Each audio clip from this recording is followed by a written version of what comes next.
This is Thomas. I'm here in Love Park in central Philadelphia, and we're going to be asking people questions about the 1990s. Most specifically, what do you remember about the year 1990?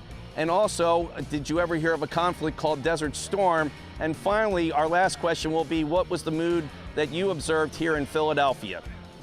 Hi, this is Thomas, and we are in Love Park in Philadelphia, and we're going to interview this nice young lady. What is your name, please? Heather. Heather. So I'm going to ask you just a couple of questions about the 90s. What is one thing that you remember most about the year 1990? Drinking. Drinking. Okay, all right, that's a good thing. So now, the other thing I'd like to ask you is, have you heard of a conflict called Desert Storm? Yes. And what do you remember about Desert Storm? I remember putting a lot of canned goods in my basement because I thought we were all going to die. Okay, so you thought basically an apocalypse was going to come about because of that war. Yeah, that's what they said, basically. So again, I'm Thomas, and I'm here with William. And William, I'm just going to ask you a couple of questions about 1990. What is the one thing you remember most about the year 1990? 1990, let's see, I think Bill Clinton was the president, and Persian Gulf War. That's the most thing, that's what I remember. Gas prices were cheaper. That's basically what I remember about 90. Okay. Well, actually, the president at the time was George H.W. Bush, but that's okay. But you answered a very good question, though, the Persian Gulf War. What do you remember about Desert Storm? I remember thinking a lot of people thought it wasn't going to be as serious as it was, you know, but anytime we have a war, there are casualties with our troops in harm's way. And even though it wasn't as devastating as a lot of the wars that we had, it was a war. So yeah, I do remember that. And I remember, now that you mentioned it, Bush was the president, right? And he's the one that coined the term Desert Storm. My name is Thomas, and I'm here in Love Park in Philadelphia. And your name again was? It's John. John, thank you. So first question I'd like to ask you is, what is the thing you remember most from the year 1990? Year 1990. World Cup, Soccer World Cup. Okay. It was the first time I'd ever been to the States. Okay. I'm from England. Okay. Coaching soccer over here in Minnesota.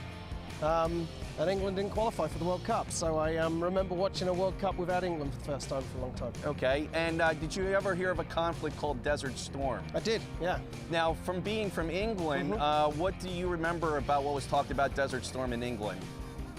Well, I was in college at the time in England, and obviously we were involved in Desert Storm as well, so it involved us just as much. I remember sitting at home watching the first night that it went off with the tracer bullets going through the sky and hitting the ground. Yeah, I remember a lot about it. This is again Thomas here, and I'm with Bob. Thank you very much for being on our show today. So Bob, I see you're an Army veteran, so this might be a little bit more relevant to you, but what do you remember about the year 1990?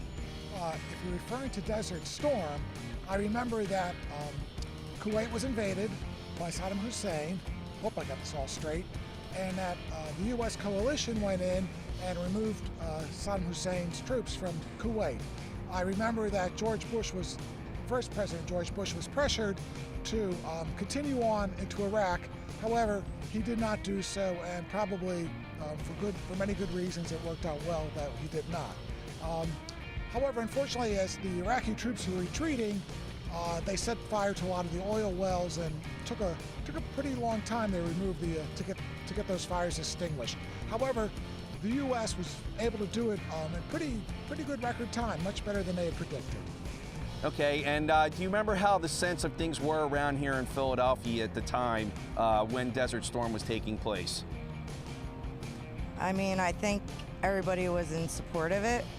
And I mean, the gas, you know, everybody was trying to get the gas, and you know, I don't really remember too much about it, but I do have the newspaper articles that I just found recently. Okay. And thought I might look them over. Now, were you living here in Philadelphia at the time? Yeah, I was. Do you remember what the mood was in the city at the time while Desert Storm was taking place? Kind of, sort of. I kind of, like I said before, I kind of remember people not taking it so serious. It was like kind of almost on the heels of the Grenada thing. And it wasn't as big as like maybe Iran or something like that. But again, it was a war, and it didn't last the whole. You know, it wasn't a big thing. But again, we had I served in the military myself. Okay. And, you know, we had troops in harm's way, so I do remember that. Now, where were you in 1990? I was here in Philadelphia, actually. And what do you remember about the mood in the city during that time? At that time, it was positive. I mean, we felt that Kuwait had been invaded unjustly. Of course, there was a situation in the UN, I believe it was the UN, where one of the ambassador's daughters supposedly came in. Well, she did come in and she said that the Iraqi troops were killing the babies in the Kuwaiti hospitals. Turned out that was propaganda, it was not true, but it did help spread a feeling that the U.S. was justified in going in. Okay, and my last question for you, and this will be great. What would you say the mood, the national mood in England was about Desert Storm? You know, I think it was pretty conflicted. I think some people were very much in favor of it, and other people really felt that it was the Americans going in just because of oil and money to do with oil. So there was definitely some mixed feelings and mixed thoughts about it. And that concludes our interviews for today on the streets of Philadelphia. I'm Thomas Mason. Thank you very much for joining us today, and we look forward to seeing you again on our next episode. And cut. That was it, like you. And have a great day. Okay. Thank you. Cut.